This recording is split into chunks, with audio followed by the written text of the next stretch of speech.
Here with the 97 Jeep Grand Cherokee that you guys see me do the lift kit installation video on. The problem is the shock absorbers that came with that lift kit are hydraulic and of poor quality. Every time the suspension cycles, you can hear the fluid inside the shock absorber compress, which is very annoying. So today, we're going to get these up out of here.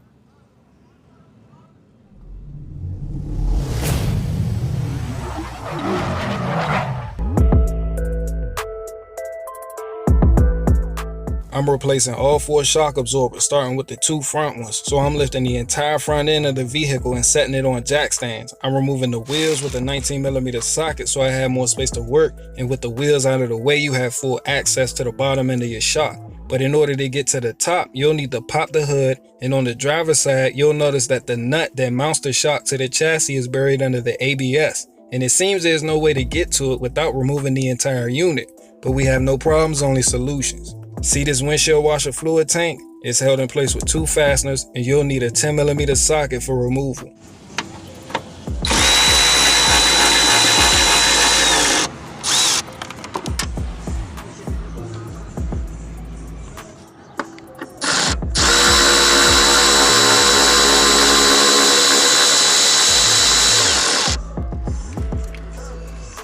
Now, we'll need to disconnect the connector by lifting up on the tab and pulling outward.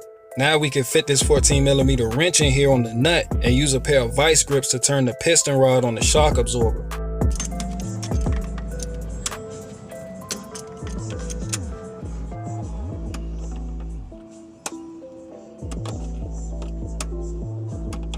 If you have factory shocks, just use a large pair of pliers to turn the shield until a nut becomes loose enough to remove it by hand.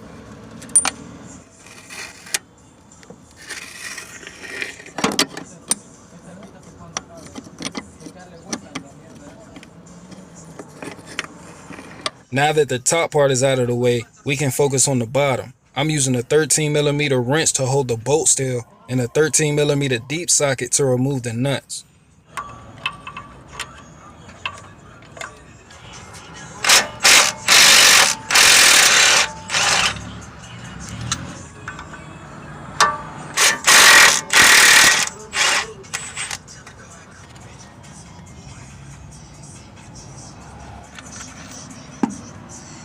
So the shocks I'm installing are the gas-charged Pro Comp ES9000s. They came with all new hardware and of course a sticker for each shock. Unlike most other brands, the bushings come pre-installed.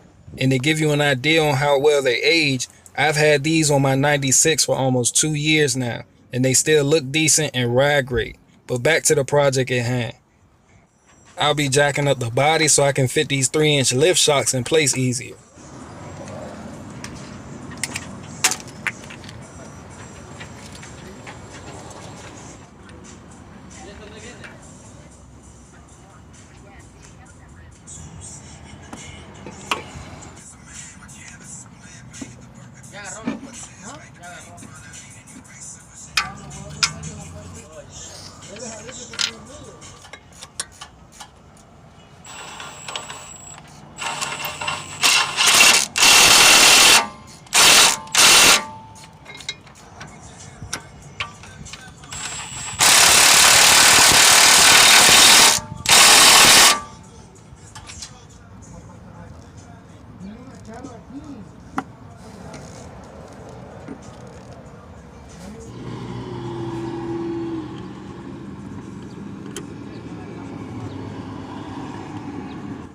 I'm using vice grips to clamp down on this lip, which will keep the piston from spinning while I tighten the top nut down.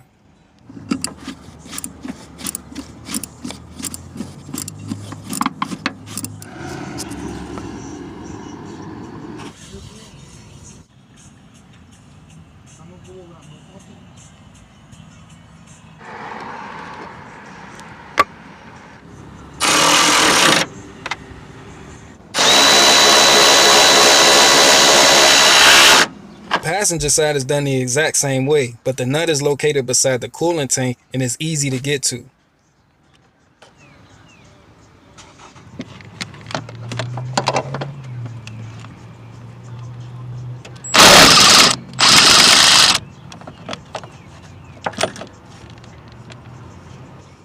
The back shocks are easy. Lift the rear end and support it with jack stands. Then use an 18mm socket to remove the top nut.